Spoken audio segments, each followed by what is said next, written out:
Thank you, Madam Chair. Ms. Patterson, in Chairman Cicilline's introduction of you, he referenced your master's in public health, and so I want to ask a question about public health.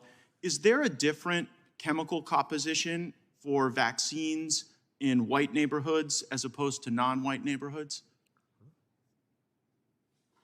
Yes, so my master's in public health does not mean that I have in any way had any access to be able to examine the different compositions of different vaccines that are provided in different neighborhoods.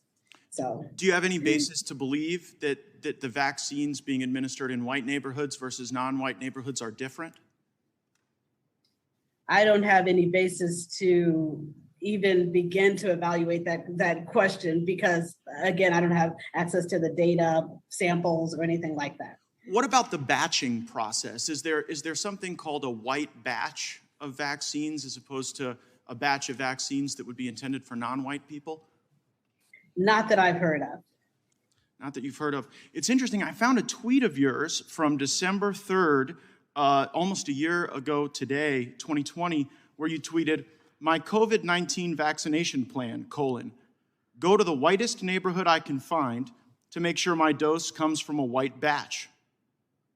How should we think about that tweet? As the humor that it was intended, albeit kind of a dark humor in terms of the reality of the Tuskegee experiments and so forth in our community. And so there was a whole string of commentary that we had following from that about how it was a shame that we even have to think in these types of terms.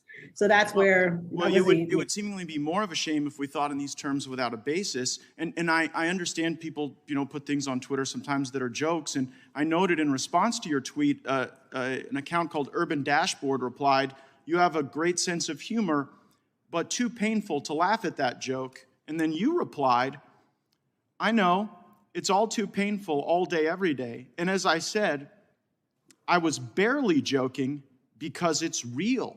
Exclamation point. Yes, the situation. So is it real that there's different, because you talked about a white batch, are white batches real? As I said before, that the reference was putting in context this larger conversation about the differential access to affordable and quality healthcare in our community. No, so it shouldn't be taken literally. Oh, it shouldn't be taken literally. Okay, well, I guess my question is, you gave testimony today about your concern over the monopolistic sharing of information, about the criticality of the input of public interest groups, about how we have to stop the politicization of agency decisions.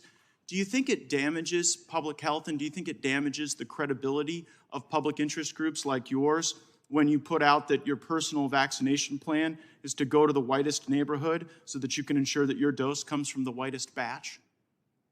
Absolutely not. Because you don't think that's dangerous? Is that misinformation? So how do I know if a batch is a white batch?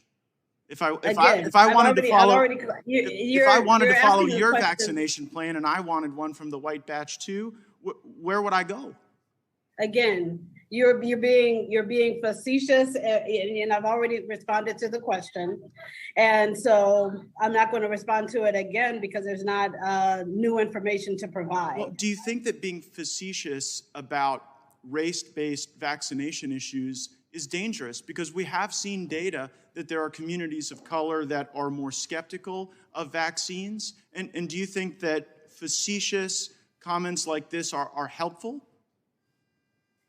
So I think that they're important to raise a dialogue about why it is that people are more skeptical. I think it's important to raise the dialogue about how we can. I only have a few moments left. You're interrupting me. Yeah, I'm interrupting you because I don't have a few seconds left. No, you're asking me a question. What's the most important part of the dialogue to understand from a white batch? I think it's not really a legitimate seeking of information when you're breaking in when I'm actually responding to the question. It's always legitimate to ask witnesses before the committee about their own statements. But it's not legitimate to interrupt when someone is trying to answer the question. Do you regret this tweet? Since it seems to be causing some consternation, do you regret having sent it?